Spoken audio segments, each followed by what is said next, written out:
সোনাৰীৰ নাফুকৰ চাহ বাগিচাত নাহৰ ফুটুকীৰ তাণ্ডৱ বাঘৰ আক্ৰমণত আহত হয় বাগিচাখনৰ এজন চৰ্দাৰ নাফুক চাহ বাগিচাৰ 18 নম্বৰ খণ্ডত বাগিচাৰ শ্ৰমিকসকলে কাম কৰি থকা অৱস্থাত বাগিচাৰ মাজত বাঘৰ উমান পাই চৰ্দাৰজনে চাবলৈ যাওঁতে বাগিচাৰ মাজত সোমাই থকা প্ৰকাণ্ড নাহৰ ফুটুকী বাঘ এটাই ওলাই আহি আক্ৰমণ কৰে শ্ৰমিকজনক আক্ৰমণ কৰা শ্ৰমিকজনৰ নাম চৰ্দাৰ বাঘটোৱে শ্ৰমিকজনৰ বুকু আৰু ভৰিত আঘাত কৰি আহত কৰে শ্ৰমিক মহিলাসকলে চিঞৰ বাখৰ কৰাত পলাই যায় বাঘটো আহত শ্ৰমিকজনক ততাতৈয়াকৈ চৰাইদেউ জিলা চিকিৎসালয়ত ভৰ্তি কৰোৱা হয় এতিয়া বাঘটো বাগিচাখনত থকাৰ বাবে স্থানীয় ৰাইজ আতংকিত হৈ পৰিছে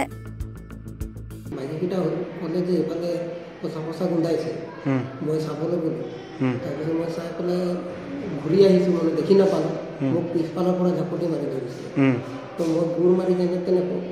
তাক পেলালোঁ তাৰপিছত মই ওলাই আহিছোঁ লাহে চব মাইকী পলাই দিলে তাৰপিছত আকৌ মোক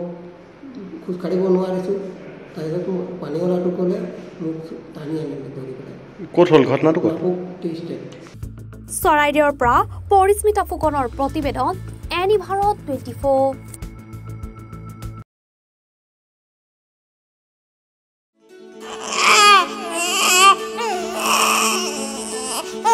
অভিনন্দন আপোনাৰ এজনী ছোৱালী জন্ম হৈছে